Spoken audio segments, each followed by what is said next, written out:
शुक्रवार को बिहार के रण में चुनाव प्रचार का शंखनाद किया। समस्तीपुर में जननायक की धरती कर्पूरी ग्राम से पीएम मोदी ने हुंकार भरी और चुनावी मौसम में जाति सूचक गानों को लेकर महागठबंधन के चुनाव प्रचार के तरीकों पर सवाल उठाए। पीएम मोदी ने कहा कि ये गठबंधन और जंगल राज वाले चुनाव प्रचार में कट्टा, छर्रा, दोनाली और घर से उठा लेने की धमकी देने लग गए और इन्हीं धुनों पर इनका प्रचार चल रहा है। ऐसे में जंगल राज वालों से बिहार के लोगों को सावधान रहना है। इस चुनाव में जंगल राज वालों का डिब्बा गोल करना जरूरी है। गठबंधन वाले जिन लोगों को चुनाव लड़वा रहे हैं उससे साफ हो जाता है कि ये पुराने दिन वापस लाना चाहते हैं। जमीन पर इनके प्रचार को सुनिए तो जंगल राज ही याद आएगा। अभी से आरजेडी कांग्रेस के लोग छर्रा, कट्टा, दूनाली और घर से उठा लेने की धमकी देने लग गए हैं। इनका प्रचार इन्हीं धुनों पर चल रहा है। इसलिए बिहार के लोगों को सावधान रहना है, सतर्क रहना है। इस चुनाव में भी जंगल राज वालों का डिब्बा गोल करना जरूरी है। तो चुनावी मौसम में जाति सूचक गानों को लेकर पीएम मोदी ने सवाल उठाए तो बिहार की सियासत में बवाल मच गया।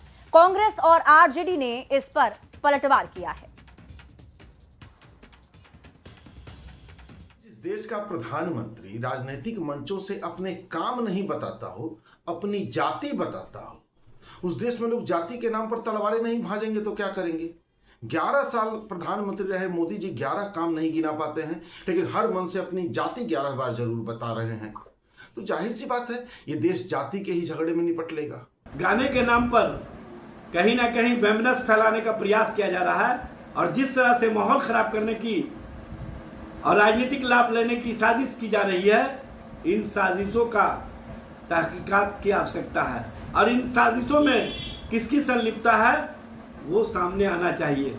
और इस तरह का जो कहीं ना कहीं माहौल बनाने वाले, माहौल खराब करने वाले वीडियो बना रहे हैं, उन पर कार्रवाई की आवश्यकता है। आरजेडी के लोग इस बार चुनाव प्रचार में किस तरह के गाने गा रहे हैं साहब? कट्टा सटा के उठा ले घर से, मार दे गोली। गोली और गाली की संस्कृति बिहार में अब नहीं चलेगी। वो कल्चर बिहार का समाप्त हो गया, जंगल राज समाप्त हो गया। ये राजद के लोग बताना चाहते हैं कि फिर से गलती से कहीं सत्ता में आए तो जंगल राज की वापसी करेंगे, लेकिन बिहार अब जंगल राज नहीं चाहता। बिहार अब विकास के रास्ते पर आगे बढ़ चुका है।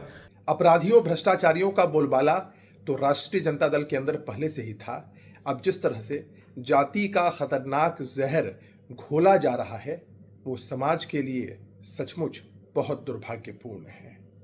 प्रधानमंत्री जी ने भी इस बारे में जनता को अवगत कराया है, लोग भी देख रहे हैं। वहीं बीजेपी प्रवक्ता शहजाद पूनावाला ने एक बार फिर से आपराधिक छवि वाले नेताओं को टिकट दिए जाने पर आरजेडी पर जोरदार हमला बोला है। इसके साथ ही जिस तरह से आरजेडी के पक्ष में गाने बनाए जाते हैं उस पर भी सवाल उठाए हैं। एक तरफ तो नीतीश जी का सुशासन है और दूसरी तरफ तेजस्वी जी और उनके परिवार का दुशासन राज है और इसीलिए आज जिस प्रकार से केवल तेजस्वी जी की अनाउंसमेंट हुई है तो तेजस्वी जी के जो सपोर्टर्स और इन्फ्लुएंसर्स और यूट्यूबर्स हैं वो भी किस प्रकार के गाने और म्यूजिक वीडियोस बना रहे हैं। कह रहे हैं कि सत्ता आएगी कट्टा निकल के आएगा। वो कह रहे हैं कि किस प्रकार से वो बिहार में रंगदारी वापस लाएंगे। तो ये रंगदारी, दंगाई और जंगलराज वाली मानसिकता से ग्रसित लोग उनका असली चेहरा दिखा रहे हैं।